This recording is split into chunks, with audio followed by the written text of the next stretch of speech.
అందరికీ నమస్కారం. ఇప్పుడు మన వీడియో అయితే పాప బర్త్డే అని చెప్పి కర్నూలు నుండి వచ్చినారు సార్ వాళ్ళు, మేడం వాళ్ళు, వాళ్ళ ఫ్యామిలీ అంతా. ఒకసారి కర్నూలు నుండి ఇంత టైంలో మన ఆశ్రమంకి అయితే పాప బర్త్డే ఇక్కడ చేసుకోవాలని చెప్పి వచ్చినారు కదా. ఇంత దూరం ఎందుకు వచ్చినారు, ఏంటి ఇక్కడ రాలని ఏమనిపించిందో ఒకసారి మేడం సార్తో అడుగుదాం ఒకసారి. అందరికీ నమస్కారం అండి. ఇంత దూరం ఇక్కడ ఆశ్రమం ఉందని మాకు అసలు తెలియదు. ఇక్కడ మా ఆంటీ ఉంది కదా, మరియమ్మ ఆంటీ, ఈమె ఇక్కడ స్పెండ్ చేస్తూ ఉందన్నమాట. తనకి హెల్త్ బాగాలేనప్పుడు ఈ ఆశ్రమం చేరదీసిందని చెప్పి నాకు చాలాసార్లు చెప్తుండింది. అట్లనే నేను ఆంటీ చెప్పిన తర్వాత వీడియోస్ కూడా డౌన్లోడ్ చేసుకొని చూస్తున్నాను. ఒకసారి మా బాబు బర్త్డేని ఇక్కడ ఉన్న పిల్లలు పెద్దలు అందరి సమక్షంలో జరుపుకోవాలని చెప్పేసి చాలా రోజుల నుంచి అనుకుంటున్నాము. ఈరోజు అది నెరవేరింది. ఏదో మా సొంత ఇంటికి వచ్చిన ఫీలింగ్ ఉందన్నమాట. ఏదో కొత్త ఊరికి వచ్చాను అనేది ఏం లేదు.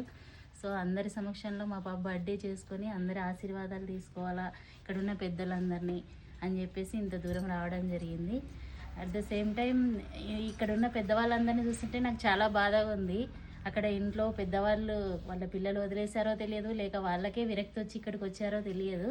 ఇటువంటి వాళ్ళని కూడా వీళ్ళు చేరదీసుకొని ఎటువంటి లాభాపేక్ష లేకుండా చేయడం అనేది చాలా సంతోషంగా ఉంది నాకు.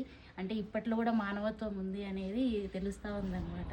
అది కళ్ళతో చూస్తే చాలా సంతోషంగా ఉంది నాకైతే. థ్యాంక్ యూ అండి.